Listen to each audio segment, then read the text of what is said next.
माझी ही पहिली दिवाळी होती ज्यावेळेस माझ्या आईच्या गावाला जाऊन राहिली होती. त्याचं कारण म्हणजे काय, व्हिडिओला लास्टपर्यंत बघा, तुम्हाला मी नक्की सांगते. मी छान-छान रेडी झाले, सोबतच माझ्या पिल्लूला पण मस्त असं काही रेडी व्हायचं होतं. म्हणजे जे मला पाहिजे होतं ते पिल्लूला पण पाहिजे होतं.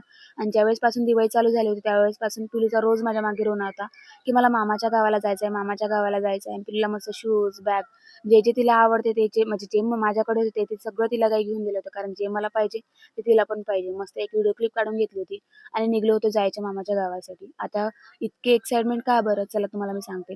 म्हणजे 8 ते 9 वर्ष जेव्हापासून माझं लग्न झालं होतं त्यावेळेसपासून मी माझ्या आईच्याच गावाला राहत होती. म्हणजे आईच्या घरी नाही, म्हणजे दूर राहत होती.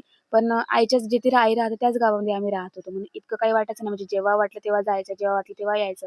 म्हणजे इतकी एक्साइटमेंट होती. म्हणजे ह्यावेळेस फर्स्ट टाईम समजलं होतं, की मुली इतक्या बरं का बरं एक्साइटेड असं आईच्या गावाला जातात. चला, घरी आल्याच्यानंतर मस्त छान-छान असे उसळ आणि चिप्स एन्जॉय केले. आणि पिल्लूच्या हातात तर खजाना लागलेला होता. कारण मामाने इतके फटाके आणून ठेवले होते, की खूप जास्त.